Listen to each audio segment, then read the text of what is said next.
ஓம் ஸ்ரீ வராகி தாயே போற்றி. என் அன்பு குழந்தையே, உனக்கு தேவையான பணக்கஷ்டத்தை போக்கும் விதமாக தான் இந்த வராகி அம்மா மடி நிறைய பணத்தோட என் செல்ல குழந்தையான உன்னை தேடி வந்தேன். என்னை தொட்ட இந்த நிமிஷமே உன் பணப்பிரச்சனையும் மனக்கஷ்டமும் முடிவுக்கு வரும் விதமாக நீ எதிர்பார்த்த எல்லா காரியங்களையும் முடிச்சு தரப்போறேன். கொஞ்சம் பொறுமையாக இரு. எல்லாம் முடிஞ்சு போச்சுன்னு நீயாகவே நினச்சிக்கிட்டு உன்னை முடக்கிக்க வேணாம். மனம் தளராம தைரியமாக இருந்தீனா நீ எதிர்பார்த்த எல்லா விஷயங்களையும் நல்லபடியாக நடத்தி கொடுத்து உன் ஆசைகளையும் எண்ணங்களையும் கூடிய சீக்கிரம் இந்த வராகி அம்மா நிறைவேற்றிடுவேன். வாழ்க்கையில் நீ விரும்பினபடி நல்ல நிலைமைக்கு வரப்போகிறாய் என் செல்லமே. எதை பற்றி யோசிக்காம சில நேரங்களில் நீ சட்டுன்னு கோபப்படுறது உனக்கு உரிமை இருக்குதுங்கிறதுனால தான் எனக்கு தெரியும். ஆனால் உனக்கு உரிமையவே கொடுக்க மனசில்லாத இந்த மனிதர்கள் உன் கோபத்தை மட்டும் புரிஞ்சுக்குவாங்களா என்ன? என்னதான் நீ அன்பா பாசமா உரிமையாக கோபப்பட்டாலும் அவங்க உன் கோபத்தை மட்டும்தான் பெருசாக நினைப்பாங்களே தவிர நீ எதையும் யோசிக்காமல் பேசுகிறங்கிறத தான் பெருசாக பேசுவாங்களே தவிர நீ செஞ்ச நல்லதையெல்லாம் மறந்துடுவாங்க. அதனால் இது எல்லாத்தையும் யோசிச்சுக்கிட்டு எந்த சூழ்நிலையிலும் கோபப்படாமல் மௌனமாக இருப்பது தான் உறவுகள் நன்றாக நிலைச்சி இருக்கிறதுக்கும் சூழ்நிலையும் சந்தர்ப்பமும் நல்லபடியாக மாறுவதற்கும் காரணகர்த்தாவாக இருக்கும். நீ கோபப்படுற அளவுக்கே பிரச்சனைகள் இருந்தாலும் முடிஞ்ச அளவுக்கு அதை கட்டுப்படுத்திக்கிட்டு அமைதியாக இருக்க பழகு. ஏன்னா இந்த உலகம் எப்போவுமே உன்னால் ஒரு விஷயம் நடக்கணும், உன்னால் பயன் கிடைக்கும்னா உன்னை நல்லவன் வல்லவன் அமைதியானவன் பொறுமையானவன்னு சொல்லுவாங்க. அதுவே உன்னால் எந்தவித பயனும் இல்லைன்னா நீ கெட்டவன்னு சொல்லக்கூடிய மனிதர்களாகத்தானே இந்த பூமியில் இருக்காங்க. அதனால தான் எப்போதும் எந்த இடத்திலும் அவசரப்பட்டு பேசாமல் பொறுமையாக சூழ்நிலையை கவனிக்க சொல்கிறேன். எல்லாரும் உன்னை பொறுமையாக இருக்க சொல்லுவாங்க. ஆனால் உன்னுடைய கஷ்டமும் ஓ மனவேதனையும் யாருக்கும் தெரியாது. ஆனால் இந்த வராகி அம்மாவுக்கு நல்லா தெரியும். அதனால தான் உன் கஷ்டத்துக்கு காரணமான இந்த பணத்தை முதல்ல உன் கைகளில் கொடுத்து ஒப்படைச்சிட்டு உன் பண பிரச்சனைகளையெல்லாம் முடிவுக்கு கொண்டு வந்துட்டு அப்புறமா உன் மனசுக்கு நிம்மதி கிடைப்பதற்கான வேலைகளை செய்வதற்காக நானே உன்னை தேடி வந்துட்டேன். உன்னை காயப்படுத்தினவங்களும் உன்னை அவமானப்படுத்தினவங்களும் எப்படி பேசியிருந்தாலும் என்ன சொல்லியிருந்தாலும் சரி, நீ எதை பற்றியும் நினச்சி கவலைப்படாமல் உன்னை காப்பாற்றுறதுக்கு இந்த வராகி அம்மா நான் இருக்கேன்னு எந்த யோசனையும் இல்லாமல் மனசில் தெளிவாக இருந்தீனா நான் உனக்கான நல்லதை செய்வேன். உனக்காக நான் இருக்கேன்றத நீ ஏன் அடிக்கடி மறந்து போயிடுற? எதுக்காகவும் கவலைப்பட வேணாம். எல்லாத்தையும் இந்த வராகி அம்மா நான் பார்த்துக்கிறேன். உன்னை பற்றி யோசிக்கக்கூடிய நான் உனக்கான நல்லதை செய்யாமலா விட்டுடுவேன்? பதட்டம் இல்லாமல் பயப்படாமல் அவசரப்படாமல் நீ பொறுமையாக இருந்தாலே நீ செய்யக்கூடிய காரியங்களிலும் முயற்சிகளிலும் நிச்சயமாக உனக்கு வெற்றி கிடைச்சிடும். இன்னும் இன்னும் இன்பத்தை உன் வாழ்க்கையில் பல மடங்காக கொடுக்கணும்னு இந்த வராகி அம்மா ஆசைப்படுறேன். நீ எந்த பலனையும் எதிர்பார்க்காம முழு மனசோட முழு பக்தியோட முழு நம்பிக்கையோடு தான் என்னை வணங்க ஆரம்பிச்ச. இப்போது உனக்கு சில தேவைகள் இருப்பதால தேவைகளை தீர்த்து வைக்கும்படி என்னிடம் வந்து வேண்டி கேட்குற. இப்படி எந்த பிரதிபலனும் இல்லாமல் பக்தியோடு பாசத்தோடு என்னை வணங்க ஆரம்பித்த உன் வாழ்க்கையில் இப்போது நீ தேவைப்பட்டு எதிர்பார்த்து கேட்பதை கொடுக்காமலா விட்டுடுவேன்? தைரியமாயிரு. உனக்கு என்ன தேவை, எப்போ தேவை, எது தேவையாக இருந்தாலும் இந்த வராகி அம்மா அதை கொடுக்க வேண்டிய நேரத்தில் கண்டிப்பாக உன் கைகளில் கொண்டு வந்து கொடுத்துருவேன். எப்போவுமே உனக்குன்னு ஒரு லட்சியத்தை வச்சுக்கோ. அந்த லட்சியம் மிக சாதாரணமானதாக இருக்க வேணாம், மிக உயர்வானதாகவே இருக்கட்டும். லட்சியம்னு ஒன்று இருந்தால் தானே அதற்கேற்றாற் போல முயற்சிகளை செய்ய முடியும். லட்சியமே இல்லாத மனிதனோட வாழ்க்கையில் முயற்சிங்கிற சொல்லுக்கே அர்த்தம் இல்லாமல் இருக்கும். நீ பெரிய பணக்காரனா கோடீஸ்வரனா வாழணும்னு என்கிட்ட ஒரு முறை கூட கேட்கல. யாருக்கிட்டையும் கையேந்தாம தன்மானத்தோட தலை நிமிர்ந்து கௌரவமாக வாழணும்னு தானே கேட்டேன். ஒரு தாயாக இருந்து என் பிள்ளையான உனக்கு இதை கூட நான் செய்யாமலா விட்டுடுவேன்? பொறுமையா இரு. உனக்கு நடக்க வேண்டியதும் கிடைக்க வேண்டியதும் உன்னிடம் வந்து சேருவதற்கான காலகட்டம் வந்துடுச்சு என் செல்லமே. நீ புத்திசாலியா முட்டாளா உன்னை சுற்றி இருக்கவங்க எப்படிப்பட்டவங்கன்னு தெரிஞ்சுக்கிறதுக்கும் நான் சொல்கிறத செய்யி. அடுத்தவங்களுக்கு கடன் கொடுத்துட்டு அதை நீ கேட்க போனினாதான் நீ எவ்வளவு அப்பாவியாக இருக்க, எவ்வளவு முட்டாள்தனமாக ஏமாற்றப்பட்டுக்கிட்டு இருக்கன்றது உனக்கு தெரிய வரும். கொடுத்த கடனை கேட்டினாலே அவங்க பேசுகிற வார்த்தைகளும் உன்கிட்ட பழகிற விதமும் மாறி உன்னை எவ்வளவு இதாக அழகாக ஏமாத்துறாங்கன்றதும் உனக்கு புரிய வந்துடும்.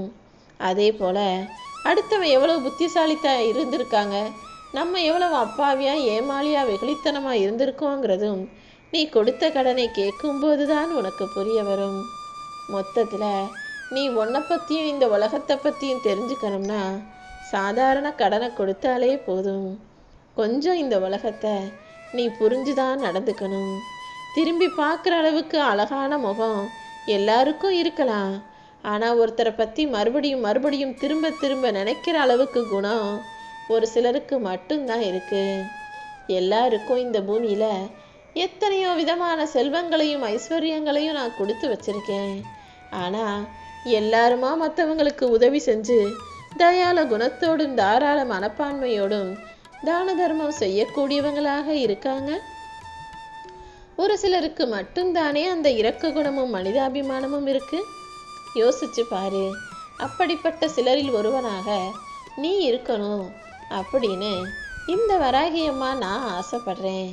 அதுக்கு ஏற்றாறு போல உனக்கான வசதிகளையும் வாய்ப்புகளையும் இந்த வராகியம்மா நான் கொடுக்குறேன். நீ எப்போவுமே பொறுமையா இரு. விட்டு கொடுத்து அனுசரிச்சு போ. ஏன்னா பொறுமையும் விட்டு கொடுத்தலும் தான் மனித வாழ்க்கையில மிகவும் முக்கியமான விஷயங்கள். ஆனால் அதுக்கும் கூட ஒரு எல்லை இருக்கு. அன்புக்கு மட்டும்தான் எல்லையும் எதிரியும் கிடையாது. ஆனால் பொறுமையும் விட்டு கொடுத்தலும் ஒரு அளவோடு இருக்கும் பட்சத்தில் தான் யாரும் உன்னை ஏமாத்தாம இருப்பாங்க. 1000 உறவுகள் உனக்கு துணையா இருப்பாங்க, சொந்தக்காரவங்க இருந்தாங்கன்னு கூட நீ தனிமையில் தானே இருக்கிறாய். ஏன்னா எல்லாரும் எல்லார்கிட்டையும் அன்பா பாசமா இருக்கிறது இல்லைங்கிறது தான் உண்மை. சொந்த பந்தங்கள் 100 பேர் இருக்கலாம். ஆனால் உண்மையிலேயே ஒருத்தர் நல்லா இருக்கணும்னு நினைக்கிற மனசு எத்தனை பேருக்கு இருக்குன்னு யோசிச்சு பாரு. வாழ்க்கையில் உனக்கு என்ன இருக்குன்றது பெருசு இல்லை, உனக்காக வாழ்க்கையில் யார் இருக்காங்கன்றத யோசிச்சு அவர்களை உன் வாழ்க்கையில் கடைசி வரைக்கும் தக்க வச்சுக்க பழகு. ஒரே நேரத்தில் வானத்தில் பல பறவைகள் பறந்தாலுமே கூட உன்னோட ஒன்று முட்டிக்கிட்டும் இடிச்சுக்கிட்டும் போனதா நீ பார்த்துருக்க மாட்ட. அப்படி சரித்திரமும் கிடையாது. ஆனால் இங்கே 6 அறிவு உள்ள மனிதர்கள் ஒருத்தரோட ஒருத்தர் மோதிக்கிட்டும் முட்டிக்கிட்டும் இடிச்சுக்கிட்டும் சண்டை போட்டுக்கிட்டும் போகிறத நீ பார்க்கிறாய் தானே. எவ்வளவு கூட்டம் இருந்தாலும் பறவைகள் ஒன்றோடு ஒன்று சண்டை போட்டுக்கொள்வதோ அல்லது ஒருத்தரோடு ஒருத்தர் முட்டி மோதிக்கொள்வதோ கிடையாது. அதை பார்த்தாவது இனி மனித பிறவிகள் கொஞ்சம் மாறணும். சண்டை போட்டு சச்சரவு பண்ணி வீண் விவாதம் செஞ்சு வாக்குவாதம் செஞ்சு இந்த உலகத்தில் யாராலும் எதையுமே பெறவோ ஜெயிக்கவோ முடியாதுங்கிற விஷயம் நீ தெரிஞ்சுக்கணுமே செல்லமே. இந்த உலகத்தில் யாரை தான் முழுசாக நம்ப முடியும்னு நீ உனக்கு யோசனை வந்துச்சுன்னா உன் தன்னம்பிக்கையை மட்டும் நீ நம்பினா போதும். எந்த மனிதன் அடுத்தவனை நம்பாமல் தன்னை மட்டுமே நம்பி தன்னம்பிக்கையோடு வாழ்கிறாங்களோ அவங்க வாழ்க்கையில் நிச்சயமாக வெற்றி கிடைச்சே தீரும். எந்த சூழ்நிலையிலையும் நீ ஒரு தப்பு செஞ்சிட்ட, அந்த தப்பை மறைக்கணுங்கிறதுக்காக இன்னொருத்தர் மேலே பழி போட்டு அவங்கள கெட்டவங்களா நீ சித்தரிச்சிட வேணாம். ஏன்னா நீ செஞ்சது தப்புன்னு என்னைக்கு இருந்தாலும் ஒரு நாள் உண்மை வெளிவரும்போது நீ தனிமரமாக மாறவும் தண்டனை பெறக்கூடிய குற்றவாளியாக மாறவும் வாய்ப்பு இருக்கு. எந்த சூழ்நிலையிலையும் நீ தெரியாமல் தவறு செஞ்சாலும் சரி, தெரிஞ்சு தவறு செஞ்சாலும் சரி, அந்த பழியை அடுத்தவங்க மேலே போடணும்னு நினைக்காத. உன்னை அடுத்தவங்க மதிக்கிறாங்களா மதிக்கலையான்றது உனக்கு அவசியம் இல்லை. நீ எப்போதும் அடுத்தவங்க உன்னை மதிக்கணும்னு யோசிக்காம உன்னை நீ உயர்வாக, உன்னுடைய செயல்களை சிறப்பாக, உன்னை நீ மதிப்புக்குரியவனாக நம்பிக்கையோடு நினச்சிக்கிட்டாலே போதும் என் செல்லமே. எல்லா மனிதர்களுக்கும் சில குறைகள் இருக்க தான் செய்யும். குறைகளை ஏற்றுக்கிட்டு நிறைவோட வாழ்வது தானே வாழ்க்கை. அதை விட்டுட்டு எனக்கு வாழ்க்கையில் அது சரியில்லை, இது சரியில்லை, அது சரியாக அமையலை, இது சரியாக அமையலைன்னு குறைகளை மட்டுமே கண்டுபிடிச்சிக்கிட்டே இருந்தா வாழ்க்கை ஒருபோதும் நிறைவானதாக இருக்காது, நிம்மதியானதாகவும் இருக்காது. அதனால் அமைஞ்ச வாழ்க்கையையும் கிடைச்ச வாழ்க்கையையும் நிறைவானதாக மன திருப்தியோடு ஏற்றுக்கிட்டு உன்னால் முடிஞ்சா அதில் மாற்றங்களை கொண்டு வா. மாற்றங்களை கொண்டு வர முடியாத பட்சத்தில் நீ அதுக்கு ஏத்தாற்போல மாறிக்கோ என் செல்லமே. எப்போவுமே எந்த சூழ்நிலையிலையும் உண்மையை பேச கற்றுக்கோ. எப்போவுமே உண்மையை பேசுறதுங்கிறது கொஞ்சம் சிரமமான காரியம்தான். ஆனால் அதை மட்டும் நீ பழகிட்டினா, உண்மையை தான் நான் பேசுவேங்கிறதுல உறுதியாக இருந்தினா, அப்புறம் பொய் சொல்லவே உனக்கு கூச்சமாக இருக்கும். உன் வாயும் பொய் சொல்ல வராது. ஏன்னா உண்மை அந்த அளவுக்கு வலிமையானது. உண்மையை பிடிச்சவங்க யாருமே அதை விட்டு விலக மாட்டாங்க என் செல்லமே. உன்னை தூக்கி எறிஞ்சவங்களும் நிராகரித்தவர்களும் ஒதுக்கி வச்சவர்களும் மீண்டும் உன்னை தேடி வரும்படி இந்த வராகி அம்மா நான் செஞ்சு காட்டுறேன். வாழ்க்கையில் எவ்வளோ பெரிய கஷ்டம், நஷ்டம், துன்பம், துயரம் எது வந்தாலும் உன்னை ஊக்கப்படுத்தவும் உன்னால் முடியும்னு சொல்கிறதுக்கும் ஒரு உறவு இருந்தாலே வாழ்க்கையில் எந்த கஷ்டமும் பெருசாக தெரியாது. தோல்வி கூட உன்கிட்ட தோற்று போயிடும். அதனால தான் உனக்குன்னு ஒரு துணையை, உனக்குன்னு நல்லது சொல்லவும், உனக்கான நல்லது கெட்டதை எடுத்து சொல்வதோடு மட்டுமல்லாமல் உன்னை அக்கறையோடு உரிமையோடு கண்டிக்கவும் கூட உனக்கு துணையாக இந்த வராகி அம்மா ஏன் சார்பில் ஒருத்தரை அனுப்பி வைக்க போகிறேன். எப்போவுமே ஒரு முடிவை துணிஞ்சு தைரியமாக எடுக்க முடியலான்றது காரணம் நீ பயப்படலை. உன்கிட்ட பணம் இல்லைங்கிறது தானே. கையில் சரியாக பணம் இல்லாமல் இதை செய்ய முடியுமா, அதை செய்ய முடியுமா, நம்மளால் சமாளிக்க முடியுமான்னு யோசிச்சுக்கிட்டே எல்லாமே உனக்கு ஒரே பிரச்சனையாக இருக்குது. எந்த விஷயத்திலும் தைரியமாக துணிவாக முடிவெடுக்க முடியாததற்கு காரணமாகவும் உன் பணக்கஷ்டம் இருப்பதால தான் முதல்ல உன் பணப்பிரச்சனையை தீர்த்து உன் மனசுக்குள்ள ஒரு தைரியத்தையும் துணிவையும் கொண்டு வரணும்னு மடி நிறைய பணத்தோட இந்த வராகி அம்மா உன்னை தேடி வந்திருக்கேன். இனிமே நீ ஒரு நிமிஷம் கூட தேவையில்லாத விஷயங்களை நினச்சி கவலைப்பட்டு வாழ்க்கையை வீணாக்க வேணாம். ஏதாவது ஒரு விதத்தில் நல்லது நடந்துருன்ற நம்பிக்கையோட வாழ்க்கையை வாழ தயாராகு. உன்னுடைய கவலைகளும் இப்போதைய சூழ்நிலைகளும் நிரந்தரமில்லை. நிச்சயமாக இது கடந்து போகும். கூடிய சீக்கிரமே உன் வாழ்க்கையில் வசந்தம் வரப்போகுது என் செல்லமே.